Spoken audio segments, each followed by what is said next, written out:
guys, this is Grace and welcome to my channel and welcome to layout number 3 in my masculine series here in my YouTube channel. So I am pulling out that same paper, or I'm pulling out papers from that paper pack that I had used for layout number 1 that had kind of the vintage, grungy, very masculine themed collection from Echo Park, and I am using some of them for, again, for the background of this layout. I'm using some blues, some reds, some greens, and some blacks. And this time around, this video, or this layout rather, will focus on just a single photo of my boys, the gentleman in my family, my husband and my 2 sons. So I'm going to do the kind of stripped background here with the notch on the bottom, and I'm doing that because it just kind of reminded me of ties, because my husband and my kids, they were, they're wearing their white shirts and ties on this particular page.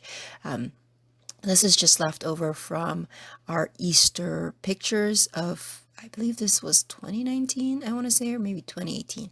I can't quite remember, but I thought that they looked very dapper and very, handsome with their white shirts and ties. And so I felt like it warranted a specific layout.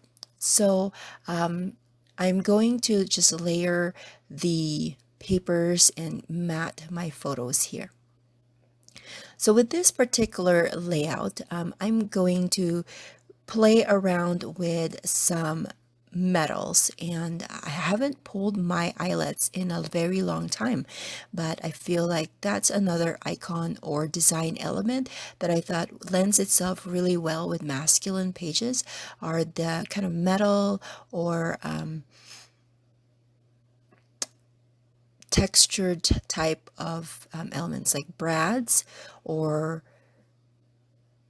eyelets like what I'm using here, and even twine. I feel like twine could work really well with masculine pages, and so that's what I am going to use here. I will be trimming the left and rightmost banners because they're full 12 by 12. So I wanted them to be a little bit smaller so I can create that frame around the page. And I'm just using a beige type of cardstock here.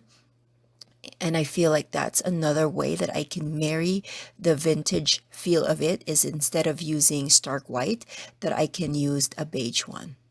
And that is my background there, and I'm going to now do my eyelets here. Now again, like I said, I haven't used eyelets in a very, very long time, and I'm talking about years here. But I usually do my eyelets, so before I had a crocodile, I used this tool from We Are Memory Keepers. Am I the only one that still have this? I hope not. I mean, it's a very useful tool, but again, because I don't do eyelets anymore, that it's kind of been put on the set aside there, and it's collecting dust. But I do like that it has the stitch, or the needle tool, if I wanted to do some stitching, and it has the different holes for making the eyelets, and it has the hammer and the tweezer too. So I feel like this is still a very useful tool, and it was and I got it at Michael's a long time ago. So this is how you do eyelets the old-fashioned way. You grab this tool with making the hole, and then you basically hammer the hole. And I actually prefer this tool better than the crocodile, just because I don't know, I feel like I have a better control with the hammer. Now, because I have two different layers of paper, and one of them is cardstock, so it's very thick, that I really have to hammer down some of them. And I am using my self-healing mat. That's very important because you don't want to create some holes on whatever surface that you have. Now, I have already picked out the eyelets that I am using. I'm using three different colors. But with the hammering motion that I did, I kind of tipped them over, and so I had to look them up again, to see the different colors that I had picked. And now I'm pulling out, can't remember which colors that I picked. And then I'm going with kind of the gray one, the blue one, and then another kind of grayish looking one. Now I turned them over and they just flipped up again. And so I'm just kind of flipping them the right side so I can see the color. Now, the next thing that you have to do to set the eyelet is this tool, and it just has kind of like the prongs on one side of it, so that what it does is it opens up the back side of the eyelet so that it will close onto the paper that you are setting the eyelet to. And again, it's a very easy way of doing things. If you have a crocodile, I'm sure that that's easy too, but I don't know. Sometimes old habits die hard. So I like this because that's just what I'm used to. And as far as eyelet stash is concerned, this is the only eyelet stash that I have kept.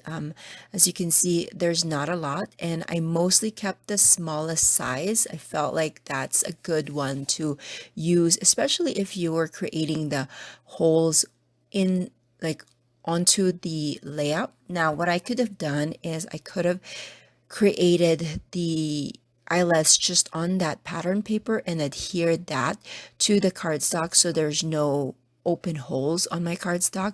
But I intentionally did that because I wanted to thread the twine through it to create my little ribbon accent there.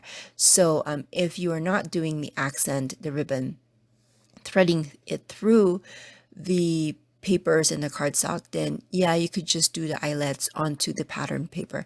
But you know what, I think that that would create some bulk on that, just that little space. And so I don't know if that's something that you like. I don't like bulk on my layouts. I do it with some foam adhesive, but as far as like the metals are concerned, I don't like my brads sticking out further up than I need to.